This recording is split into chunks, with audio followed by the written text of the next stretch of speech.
Ibu Bapak, saudara-saudariku yang terkasih dalam Kristus, dalam pertemuan Unio para Romo itu ada Romo muda yang cerita tentang dia sharing-sharing dengan Romo muda itu karena namanya Romo muda ini kan energik, semangat, kreatif gitu ya, banyak gagasan.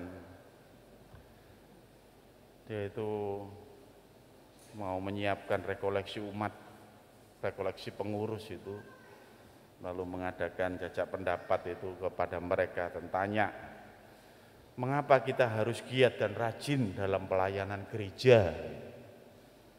Mengapa kita harus giat dan rajin dalam pelayanan gereja.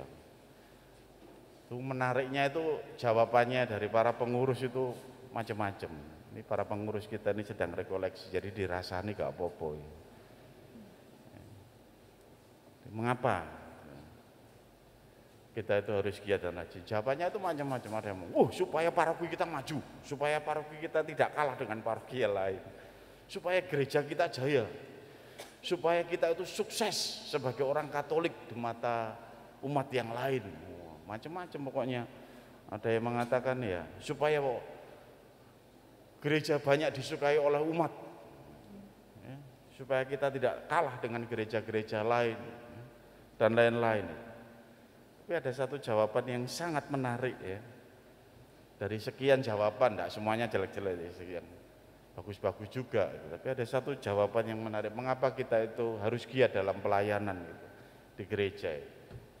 Supaya jawabannya itu supaya umat pantas memperoleh keselamatan. Dan ini benar Bapak Ibu saudara-saudari yang terkasih, supaya seluruh umat itu pantas untuk memperoleh keselamatan kekal.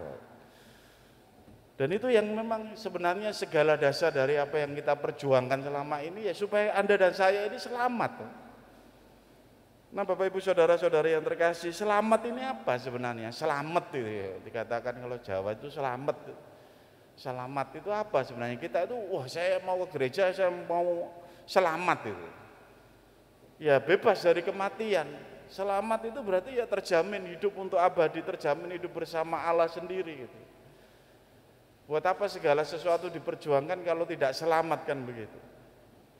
Selamat itu artinya Anda dan saya memperoleh rahmat dan karunia Allah untuk sungguh-sungguh ya memperoleh keselamatan abadi, kehidupan yang kekal bersama Kristus, kan begitu. Nah Bapak saudara-saudari yang terkasih, itu yang dalam bacaan Injil kita bisa melihat bagaimana Kristus yang berani mengatakan, akulah kebangkitan dan hidup, siapa saja yang percaya kepadaku, ia akan hidup walaupun sudah mati. Dan setiap orang yang hidup dan yang percaya kepadaku tidak akan mati selama-lamanya. Jadi itu apa yang selama ini kita perjuangkan, kita bisa refleksikan dalam masa Prapaskah ini ya, saya mau memperoleh keselamatan gitu. Dan itu yang juga dirindukan oleh Tuhan. Dalam bacaan pertama itu bagaimana Allah itu sungguh dia ingin memberikan keselamatan kepada bangsa Yahudi, kan. Dalam bacaan pertama itu ditunjukkan dari nubuat Yeskiel. Hai umatku, aku akan membuka kubur-kuburmu dan membangkitkan kamu dari dalamnya. Aku akan mengantar kamu ke tanah Israel.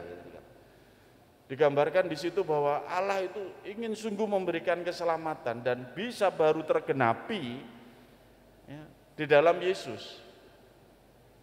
Bahwa penggenapan karya keselamatan Allah itu bagi umatnya itu ada di dalam Yesus yang rela wafat, ya, menderita, wafat dan bangkit, dan mau menunjukkan ini loh buktinya keselamatan itu, kebangkitan itu.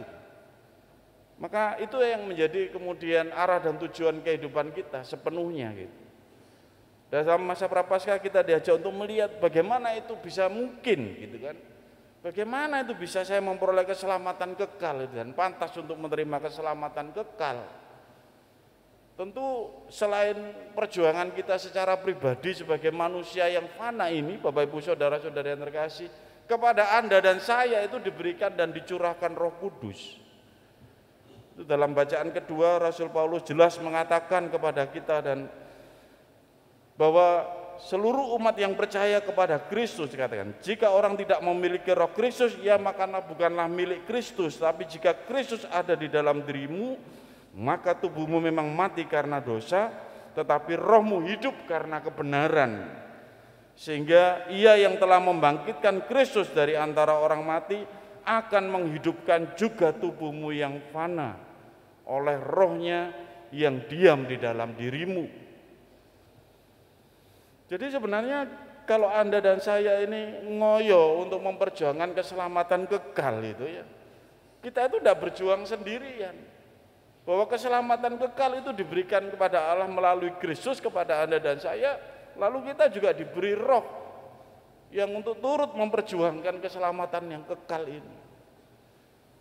Maka disitulah lalu karya keselamatan Allah itu terus bergerak begitu, sehingga kita bisa melihat segala aktivitas ya, gerakan-gerakan kita, latihan kur, liturgi, misdinar, asisten imam, macam-macam semua ini.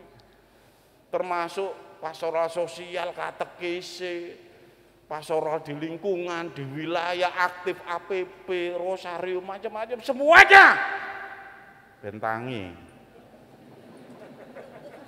Isu-isu biasanya baratus misa enak nungokno romo niku, ngantuk-ngantuk titik. Semuanya untuk keselamatan kekal. Ya, bukan untuk sukses. Bukan untuk hebat-hebatan dengan gereja lain. Bukan untuk aku paling suci, enggak. Semuanya untuk keselamatan kekal. Memperoleh kebangkitan dalam Kristus. Pantas untuk itu. Nah, ini Bapak Ibu Saudara, seger kan? Seger hati. Supaya itu yang kita perjuangkan bersama itu. Dan masa prapaskah kita perjuangkan, direnungkan sungguh. Bagaimana kita itu untuk memperoleh keselamatan kekal dengan segala aktivitas itu. Gerakan roh yang dihidupi. Karena roh Allah diberikan kepadamu. Untuk saling meneguhkan dan saling menjaga sampai keselamatan yang kekal. Itu yang paling utama Bapak Ibu Saudara-saudari yang terkasih. Maka kita tidak perlu khawatir. Dalam bacaan pertama dikatakan juga roh Allah akan hadir, diberikan kepadamu. Nah, tantangan milenialnya apa kalau kita situasi sekarang ini? Anda dan saya ini terus setiap hari dengan berita-berita macam-macam ya. Gesekan antar agama, persaingan antar iman, kepercayaan terus menerus gitu.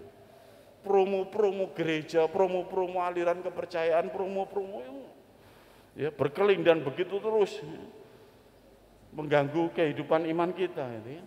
Masalah-masalah soal harmoni tentang hukum masyarakat, pendirian gereja, rumah ibadat, macam-macam. Sehingga lalu Anda dan saya itu bisa terseret gitu ya. Kita bisa melihat ya, hebat-hebatan gedung ya. Wah, bangun rumah ibadah begini, wah hebat, arsitekturnya begini, gaya Turki, gaya opo.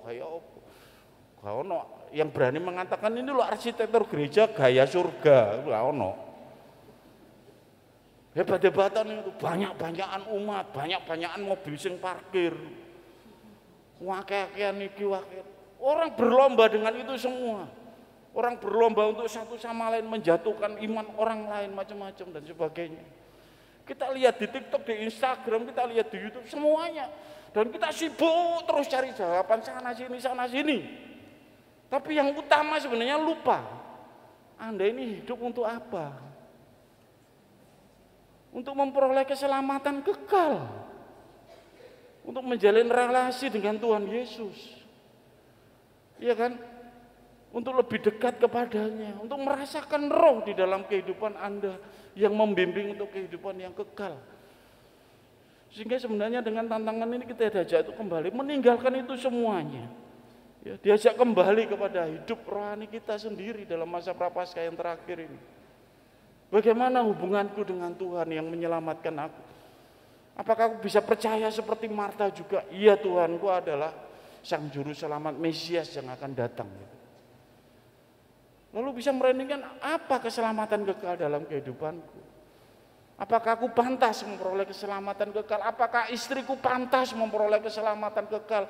Apakah suamiku pantas memperoleh keselamatan kekal? Apakah anak-anakku pantas oleh keselamatan kekal? Apakah papa mamaku pantas? Apakah sahabat-sahabatku, orang-orang yang aku cintai itu pantas? Ya, bisa memperoleh keselamatan. Itu yang sebenarnya yang paling utama. Ada orang pinter ngomong macam-macam, keluarganya tembre. Ada orang macam-macam, memang deh utek tok, gak tahu neng gereja, gak tahu sembahyang APP apalagi. Apakah pantas gitu untuk memperoleh keselamatan kekal? Gitu? Kita renungkan ini, Minggu Prapaskah yang terakhir ini. Saya menyapa Anda yang hari-hari ini sibuk dengan cemas ya. Kita melihat bagaimana gereja ditutup, delok Bunda Maria dikerobongi terpal. Lihat ini begitu, kita sibuk dengan kecemasan-kecemasan itu. Saya menyapa Anda yang seperti itu saat ini ya. Kembali kepada rahmat Roh Kudus, Roh Allah yang dicurahkan. Lihat kembali itu yang paling berharga. Itu yang membangkitkan dan menghidupkan iman Anda dan keluarga Anda. Semoga menjelang merayakan Paskah kita bangga kepada Yesus yang memberikan jaminan, akulah kebangkitan dan hidup. Siapa yang percaya kepadaku, ia akan hidup walaupun sudah mati.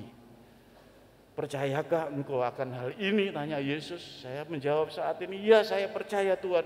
Ya seluruh umat yang hadir di sini percaya kepadamu Tuhan. Ya kami percaya sungguh untuk merasakan kekuatan Roh-Mu, untuk mendalami betul karya keselamatanmu dalam kehidupan kami. Ya kami percaya Engkaulah Sang Juru Selamat kami. Semoga iman kita semakin diteguhkan dan kita semakin sungguh menghargai kekuatan Roh yang menyelamatkan, yang dicurahkan kepada kita untuk merayakan Paskah nanti. Berkat Tuhan menyertai kita semua.